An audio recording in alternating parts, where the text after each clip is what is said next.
बॉलीवुड की फिल्मों में एक ऐसा चेहरा जिसे देखते ही दर्शकों के चेहरे पर मुस्कान आ जाती थी, उसका नाम था केस्टो मुखर्जी। उसकी पहचान थी लाल आंखें, लड़खड़ाती चाल और हाथ में गिलास थामे हुए नशेड़ी का किरदार। लेकिन क्या आप जानते हैं कि असल ज़िंदगी में उन्होंने शराब को कभी छुआ तक नहीं था।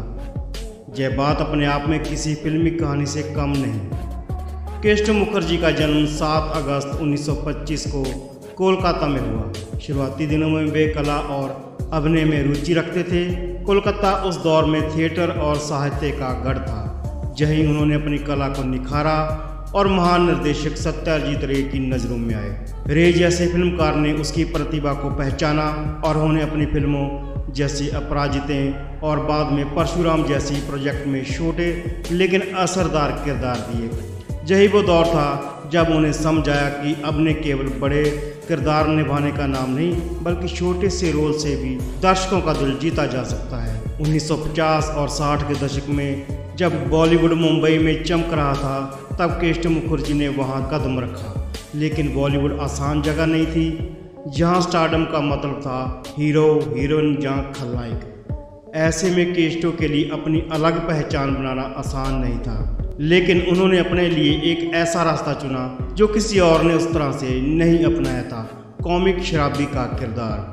पहली बार जब उन्होंने स्क्रीन पर शराबी का रोल किया तो उनकी बॉडी लैंग्वेज और डायलॉग डिलीवरी ने दर्शकों को हंसा हंसा कर लोट-पोट कर दिया।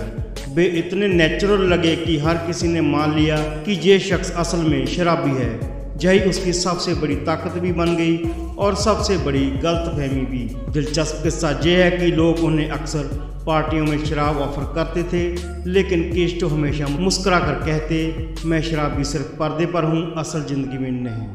उन्होंने एक बार इंटरव्यू में कहा था, अगर मैं सचमुच शराबी होता तो इतना काम नहीं कर पाता। मैं तो सिर्फ एक्टिंग करता हूँ, असल में एक बूंद भी नहीं पीता। उनका ये जवाब सुनकर लोग हैरान रह जाते। बॉलीवुड में उन्होंने अमर अकबर एंथनी में शराबी की भूमिका निभाकर दर्शकों को खूब हंसाया। अमिताभ बच्चन के साथ उनका सीक्वेंस आज भी यादगार है। इसके अलावा खट्टा मीठा, गोलमाल, चुपके चुपके, शराबी जैसी फिल्मों में उनका शराबी अवतार देखने को मिला। हर फिल्म में उनकी एंट्री होते ही दर्शक सीटियों और तालियों से गूंज उठते।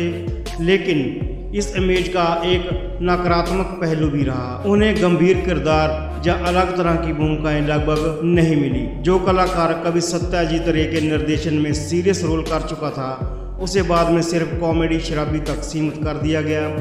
यह उनके कैरियर की मजबूरी बन गई। एक और किस्सा उनके बारे में मशहूर है। 70 के दशक में एक बार वे शूटिंग सेट पर देर से पहुंचे। डायरेक्टर नाराज थे और बोले, केस्टो दा आज देर क्यों हो गई? वे तुरंत लड़खड़ाते हुए अंदाज में बोले, साहब बोतल थोड़ी भारी थी।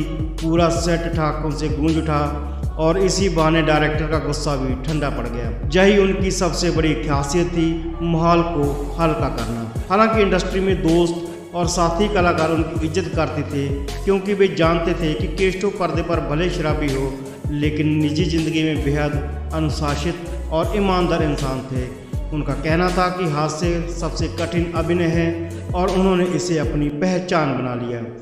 1982 में जब केस्टो मुखर्जी का निधन हुआ तब कई लोगों ने श्रद्धांजलि देते हुए यही कहा, बॉलीवुड ने एक ऐसा कलाकार खो दिया जिसने बिना शराब पिए पूरी ज़िंदगी नशे में डूबे कॉमेडियन का किरदार निभाकर दर्शकों को हंसाया। आज भी जब पुरानी फिल्में देखी जाती हैं और उनकी एंट्री होती है तो लोगों के चेहरे पर वही पुरानी मुस्कान आ जाती है। वे इस बात का जीता जागता उदाहरण है कि असली कलाकार वही होता है जो नकली को असली बना दे, और यही वजह है कि उन्हें बॉलीवुड का नंबर 1 शराबी कहा गया। दोस्तों, वीडियो अच्छा लगा हो तो वीडियो को लाइक करें, शेयर करें, चैनल को सब्सक्राइब करें और वीडियो को हाइप जरूर कर दें। मिलते हैं ऐसे किसी और वीडियो में, तब तक के लिए नमस्कार।